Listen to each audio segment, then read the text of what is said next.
Thanks for joining us today. I'm Cody Holyoke. Midterm primary elections don't always have the best turnout. There's even a sense they aren't always seen as the most important.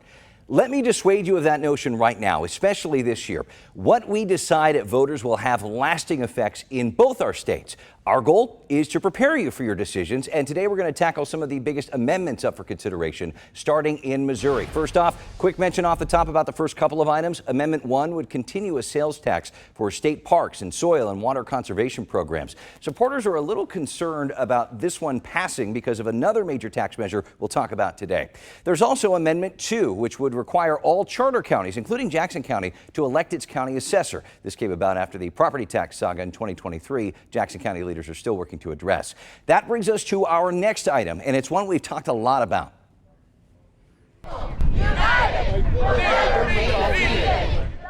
You've no doubt seen the protests, the prognosticating, and the prepared ad blitzes for Amendment 4. It is a hot button issue, and for a very good reason. It all has to do with the power of your vote and the ability of Missourians to change the state's constitution through what's called the initiative petition process. It is already remarkably hard. You have to propose a petition, choose ballot language, go around the state, collect well more than 170,000 signatures.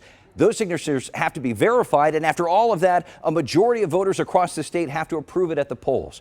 In recent years, that's how Missouri voters approved more progressive issues like medical and recreational marijuana, Medicaid expansion, and yes, abortion rights. Conservatives, not too keen about that, want to change the Constitution so that instead of a statewide majority, a majority of voters in each individual congressional district have to sign off on an amendment. Voter advocates point out this essentially silences the initiative petition process because of how easy it would be to defeat any of these measures at the polls.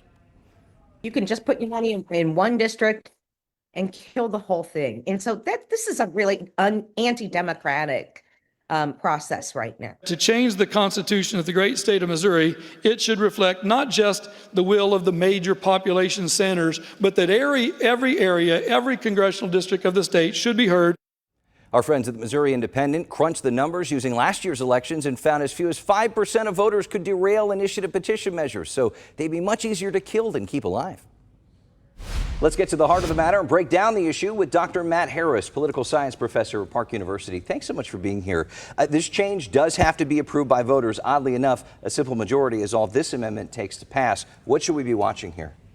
Yeah, so I think the thing to keep in mind is that this change would make it very difficult for Missourians statewide to enact direct democracy. And so a lot of the things that we've seen pass through constitutional amendments over the past handful of years, things like abortion, things like sports betting, things like marijuana, for those to now have to pass every single congressional district, those would not have passed. And so this is going to make it so that it's harder for Missourians to enact direct democracy through constitutional amendments. And it's really going to put a lot more power in the hands of the legislature. And it's essentially trust the legislature to make these decisions in the vast majority of cases. And to be clear, this does not prohibit the legislature, the General Assembly, from making constitutional amendments. Well, I think that's an interesting thing. Something voters have to keep in mind is that for changes to the Constitution that are put forth by the legislature, it's still a straight statewide majority. And so what that means in our current environment is a lot of conservative proposals, if they come from the legislature, straight statewide majority. But some of these things that are a little more liberal in this current environment, they'd have to pass every single congressional district. That's almost impossible.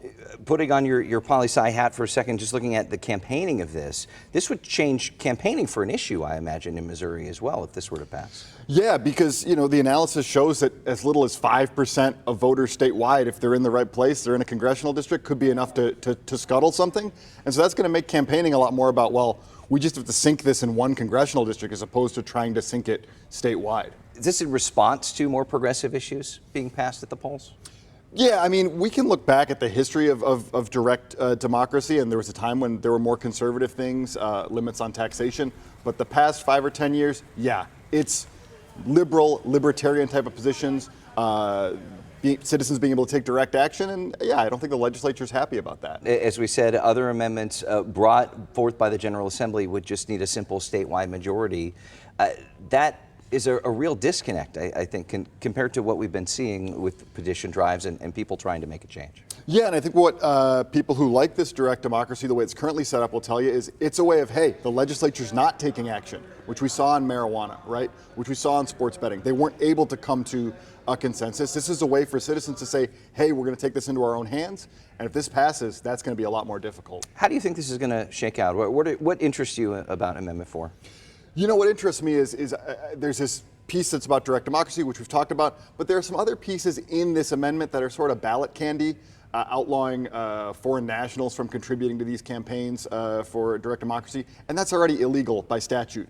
And so I think what I'll be interested in seeing when we get to August is, you know, how the vote shakes out and how voters perceive of that. Are they looking at this piece that we've talked about in terms of limiting direct democracy, or are they focused more on these kind of ballot candy type of pieces of the provision? Mm-hmm. And historically, as we said, more recently, it's been progressive issues, but in the past, other types of issues have been passed through initiative petition. Right? Yeah, I mean, we can look at it and say in 2026, this would really limit liberal policy positions, but in the past, if we go back, 20 years, it was more conservative things it was limits on taxes and things like that. So I think the important thing is this would limit direct democracy in the future, regardless of who's controlling Jeff City. All right, it'd be very interesting to see what voters say. Again, a no vote keeps the statewide majority in place the way it is. A yes vote prompts the changes. Matt Harris with Park University, thank you so much for your context and perspective.